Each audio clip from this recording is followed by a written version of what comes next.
Nazareno? Sa akin, oo. Sangayon ako kasi iba't iba naman yung pananampalataya ng tao sa Diyos, di ba? Kaya sumasangayon ako. Ikaw ba, kuya, kung may pagkakataon, magiging deboto ka ba? Oh, naging deboto na ako. Ah, naging deboto? Oo.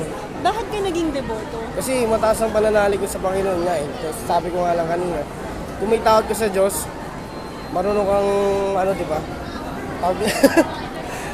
Kung ano, may pananalig ka sa Diyos, may takot ka sa kung may takot ka sa Diyos pala yun. Pero sang-ayon ka ba, kuya, sa nangyayari pag yung may prosesyon yung Nazareno na nagkakagulo, nag-uunahan? Tingin mo ba tama ba yung gano'n? Minsan tama, 50-50. Meron kasi yung mga taong pasaway, yung iba, deboto, pero nakikisama na lang sa mga ibang mga deboto talaga. Yung iba naman, nagpipiling lang na deboto, pero hindi naman. Nakikiuso na lang. Nakikiuso na lang. Nakasama ka na ba doon? Nakasama na ako. Ilang beses na ako nakasama sa ganun. So, ganun ba talaga ka-intense yung faith ng mga tao? Oo, matindi talaga ang pananalig nila doon. Ngayon, kuya, deboto ka pa din ba? Oo, deboto pa rin.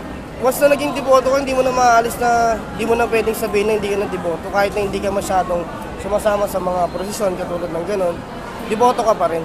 Last question, kuya. May naniniwala ka ba na naghihimala talaga o may naging kasagutan na ba siya sa mga hinihiling mo? Sa sarili ko, naniniwala ako sa sa milagro niya. Pero kahit na sabihin ko na wala pang nangyayari sa akin, naniniwala pa rin ako. Kasi sa ibang tao pa lang, napatunayan na nila eh. Paano pa kung sa'yo pa, di ba? Tapos lalo na't may paniniwala ka sa Diyos. Kahit na hindi mo pa na-experience yung ganung bagay mo. Pero nang pala tayo. Sige, thank you so much.